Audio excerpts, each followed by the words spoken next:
Good afternoon, everyone. How are you today? Getting ready? I will start, and the staff will follow. And as you know, there will be a guest today, or a group of guests, I understand.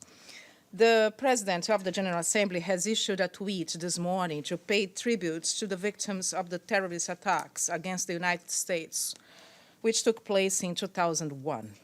Mrs. Espinosa said that on this 18th anniversary of September 11th, we need to remember, reflect, and never forget what happened. The PJ expressed her solidarity with all the bereaved families, paid tribute to the lives of all people who perished on that day, and said that she stands in solidarity with the United States, the American people, and with all those who lost their loved ones. And the President of the General Assembly has reiterated her call for accelerated action following a meeting with a group of independent scientists who worked on the 2019 Global Sustainable Development Report. Mrs. Espinosa received the team in her office yesterday when she was presented with a copy of the report, which is compiled by the Department of Economic and Social Affairs, DESA. The PJ commended the work of all contributors to the report and congratulated them on getting the report done, and said that more must be done to accelerate action for sustainable development. She said also that the world lives in a situation of climate emergency and that changes must be implemented rapidly in order to reverse losses in climate mitigation, biodiversity, conservation, inequalities, and in other areas. Early this month, the PJ's office launched a social media campaign with member states and heads of government on the Sustainable Development Goals. The SDG Summit, which will take place here in New York on 24th and 25th September, and more information about that on our website. And as you know already, the General Assembly will hold tomorrow, 12 September, the last informal high-level event on women empowerment. Women in Power, Call to Action, and Women Leaders, Voices for Change. And inclusion will take place on Thursday, tomorrow afternoon, from 3 p.m. at the ECOSOC Chamber.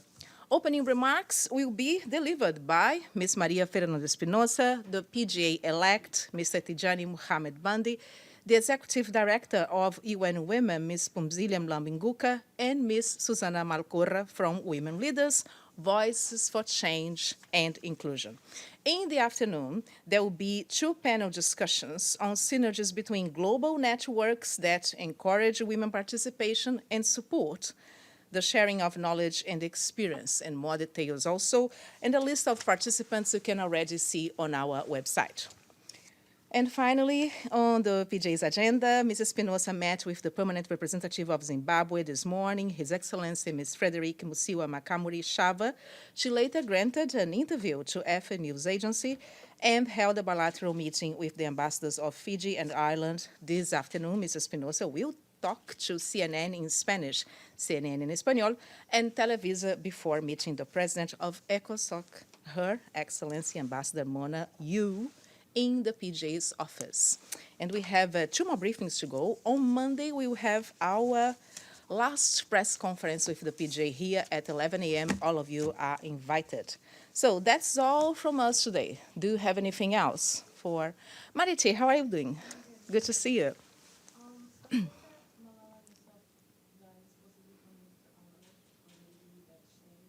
Do you have your microphone? Sorry, because after that, in the video, we cannot hear the Sorry, to Unga. Yeah. Has that changed, or have you heard any about who might be coming in her place? A list of participants, I understand, are already on the website, and for every different summit, you have different organizers. So I would refer you to the organizer of this particular summit. I think my guess is as good as yours. I heard also, saw something on the press as well about her not coming. And I think there is an official communication from the PJ, from Mrs. Espinosa informing about her being not available to attend. Yes, but if you can get directly with the organizers on that particular issue, that would be probably better. Yes, and Abdul Hamid, how are you? Good to How see are you again. Thank you. Yeah, I wonder if the PGA heard about the statement by Prime Minister Netanyahu in his election campaign that he would annex the Jordan Valley and the settlement in the West Bank. Did she follow that statement, and does she have any idea or any statement to share with us? The PJ is being briefed every day on her media brief by her spokesperson and her media advisor. Of course, she heard about that. As you know, the PJ made a decision about not commenting on comments by heads of state and government. What we can say is that the UN has a clear position on this. There are clear resolutions from different bodies like the General Assembly and the Security Council, and the position hasn't changed. Yes. Anything else? No? So I would say thank you very much. Steph is coming, and after Steph, there will be a guest. And I'll see you tomorrow. Thank you. Thank you very much.